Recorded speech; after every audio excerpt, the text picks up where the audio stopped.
Hey guys, Troy Dooley, MLM Help Desk. Hope you guys are having an awesome Friday, getting going into Thanksgiving.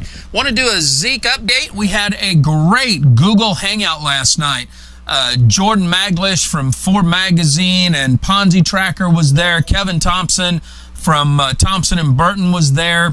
We had Phil Young, who's representing the net winners, if there is such thing, over there at Zeek Rewards. We just had some really great guys, and then Lynn Clements was on and myself, and we covered a lot of issues, a lot of outstanding points, a lot of stuff from both sides of the aisle, because as you guys know, Kevin represents the net losers, Philip is representing net winners. It was a great time. You can see it right here. You'll actually have to go over to the editorial, but we're putting the link up there so you guys can watch the archive of that. But in lieu of that, this morning we get an email coming out by David Kettner, over there with the Z-Biz team. This is Zeek motion filing and the court update. Now, it was supposed to be filed this week. It didn't get done. But David put this out. He says, hey, team, I have some Zeek updates that I want to share with you and keep you in the loop of what's going on. I know there's a lot of bogus information that's popping up around the internet, and I want all of us to be informed with the truth. Everybody loves to use the truth word. Our lawyers have put together a motion that will be filed in court no later than next Wednesday in North Carolina. And I don't know, next Wednesday, I'm assuming that means the 21st, right before Thanksgiving. I have personally reviewed this motion and was very impressed with the points that it addresses. The motion that our attorneys are filing is that all funds that have been frozen in the e-wallets by Kenneth Bell, the receiver, be released. This motion will be using 3 NextPay examples of Zeek Reward affiliates who had and still have their funds frozen in the account. I want to stop right there. That's probably a really good motion to file. There's a lot of people that have their funds there that they say they never ever paid anything into Zeek.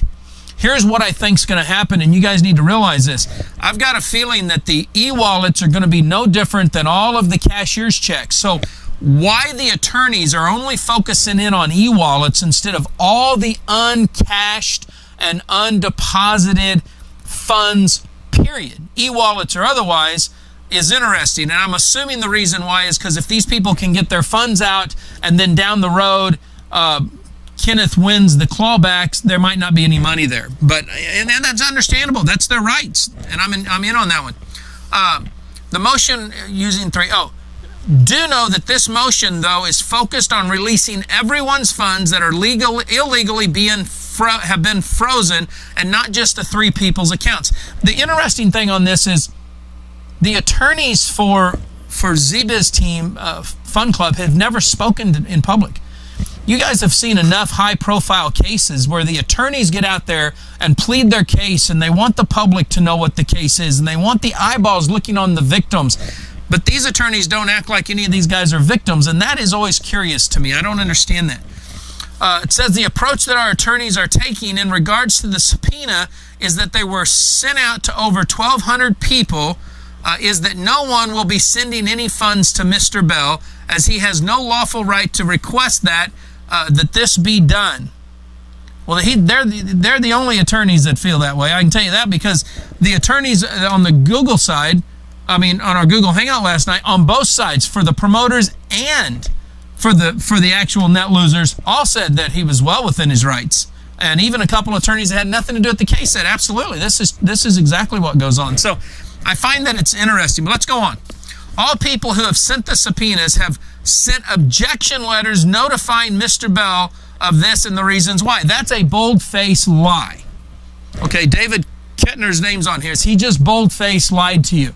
Because that is not what happened. First of all, all 1,200, we're not even sure that there were 1,200 people that received the subpoena. It could have been 1,200 subpoenas because several people had control of multiple accounts. But beside that, I know for a fact of people that are not part of the Z-Biz team, that are part of the 1,200 subpoenas, who have already hired separate legal counsel and have already said, yes, we're willing to work with the receiver in this. We want it behind us. I have other documentation that shows that lawyers that have been in the camps of people that we quote-unquote are calling the victims have said, hey, we can file these objections to the subpoenas, and that will That will forestall the process. That will lengthen it out.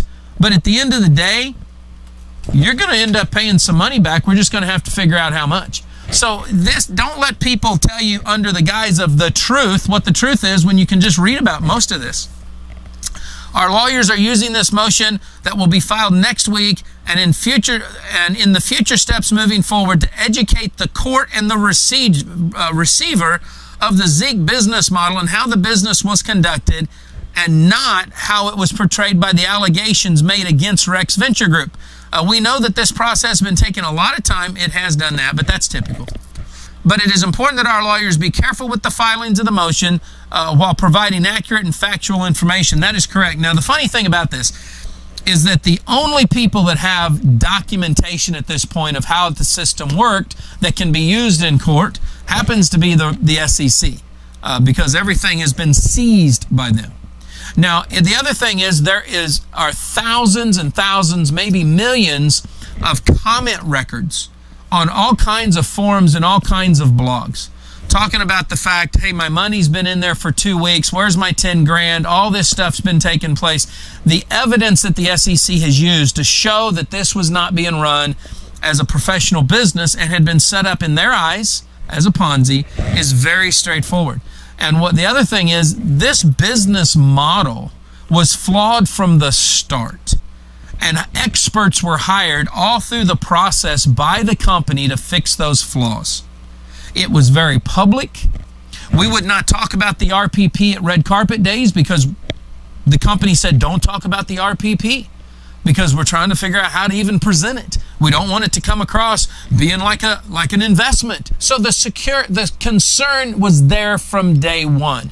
Jerry Nara made certain tweaks to try to get it out of the unregistered security side. Keith Lagos came in and tweaked the comp plan to try to make it more in line with compliance. I came in and we were working together to put a customer portal with real dollars and qualifications that would have kicked a lot of people out of the RPP and they'd have had to get back in them. And you guys, a lot of you, the affiliates, griped publicly on my website and others, hey, we don't want to have to work. We don't want this to be traditional network marketing. Don't change anything. There's videos, probably thousands of videos that have been confiscated now, not just by regulators, but by Rex Venture Group, of people promoting this as an investment, the return on investment. Put your money in, pull your money out. So anybody that wants to pretend and live in a freaking fantasy land that none of this was taking place, that the company was just a traditional network marketing company and had tweaked out and found this new method of marketing, okay, that's just prolonging the inevitable. I suggest that you read David's deal and get both sides. I believe somebody's going to win at this, one side or the other. I'd also suggest that you watch the Google Hangout that we're putting over here to be able to get all the facts, not just one person's truth, but get the facts, and then go through all the posts that we've put up and others have put up. Go look at the Rule 45 under subpoenas so that you understand that the subpoena, it was actually served correctly. And if you don't respond to the subpoena, you could give up your rights, because if they get a summary judgment against you, it's over for you. That's the kicker. So make sure, I don't care what you do, you make sure you respond. Today's the last day that you can respond. Respond. Even if you object, at least respond via email with the information and say, I'm objecting to this and I'm not sending it to you. Send it certified mail. Send it however you want to send it. But protect yourself, because right now, Z-Team Biz is not protecting you. They're making you pay for additional litigation for that. So do it. If it's only $300, invest the money in your own rights to keep them.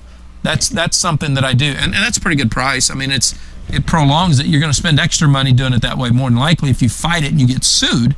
But at least you're protecting your rights, and right now that's what's most important. So here, we're going to put this up for David and the team over there. Although I disagree with it, I am glad to see that he articulated where they stand. And for one more week now, this has been going on. We'll see if their attorneys really file a motion. I hope one of these days, for the victims that they're representing, that gets done.